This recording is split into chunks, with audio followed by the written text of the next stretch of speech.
Oi pessoal, na aula de hoje nós vamos diferenciar as arquiteturas de von Neumann e de Harvard. A gente tem um vídeo bem completo sobre a arquitetura de von Neumann aqui no canal. Se você não o assistiu, assista-o. Vou deixar um link aqui na descrição para você. A arquitetura de von Neumann se caracteriza pelo conceito de programa armazenado, ou seja, os dados e instruções estão no mesmo espaço de memória. Tanto os programas quanto os dados estão na mesma memória principal. Vamos supor que o usuário queira calcular a multiplicação 2 vezes 5. Então, por meio de um dispositivo de entrada, ele manda um comando para o meu computador. Cara, eu quero calcular 2 vezes 5. Esse 2 vezes 5 vai para a minha memória principal. A unidade de controle, então, vai lá na minha memória principal e vai buscar essa instrução. Uma vez buscada a instrução, ele precisa decodificar essa instrução. No caso, ele vai, então, identificar que é uma multiplicação. Sendo uma multiplicação, ele sabe que ele vai ter que buscar os operandos dessa multiplicação. Então, ele vai novamente na minha memória e vai buscar os operandos, que são 2 e 5. Tendo os operandos, ele vai colocar esses operandos nos registradores da CPU, que são a memória mais rápida e mais cara do computador, mas que tem menos capacidade de armazenamento. Sabendo os operandos e a operação, que no caso é a multiplicação, ele fala para a ULA: olha, já fiz a minha parte, faça a sua agora. Preciso que você calcule essa multiplicação. A unidade lógica aritmética, então, calcula essa multiplicação, passa o resultado de novo para a unidade de controle e, por meio dos barramentos de dados, esse valor é transportado para a minha memória principal. No caso da arquitetura de Harvard, a gente não tem mais o conceito de programa armazenado. Então, os dados estão em uma memória e as instruções estão em uma outra memória. Há uma memória de instrução e há uma memória de dados.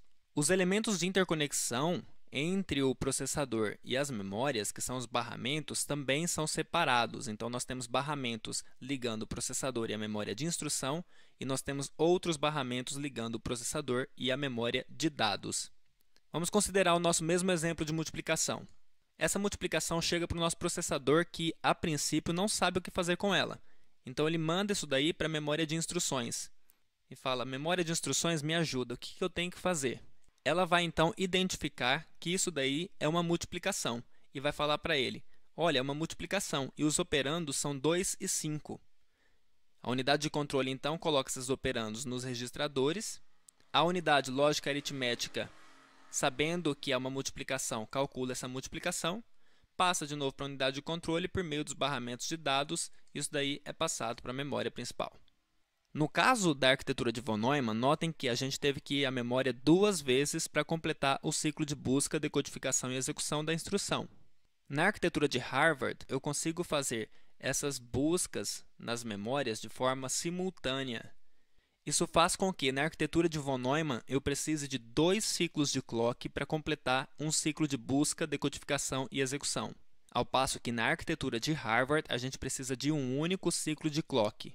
Além disso, na arquitetura de Harvard, enquanto uma instrução está sendo decodificada, a próxima instrução pode ser lida em paralelo, num processo que a gente chama de pipelining de instruções, ou pipeline. Basicamente, então, as diferenças são as seguintes. Na arquitetura de von Neumann, os dados e programas estão na mesma memória, conceito de programa armazenado. Na de Harvard, há um espaço dedicado para os dados e outro para programas.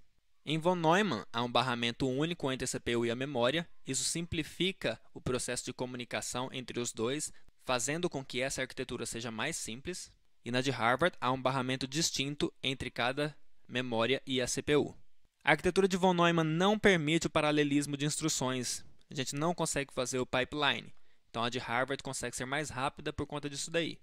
Von Neumann também é mais lento por usar mais ciclos de clock do processador. Ela precisa de 2 ciclos de clock para realizar um ciclo completo de busca, decodificação e execução. A de Harvard consegue fazer em um único ciclo. E é isso. Se você gostou do vídeo, clique em like aqui embaixo. Se inscreva no canal para mais conteúdo. Um abraço e até a próxima.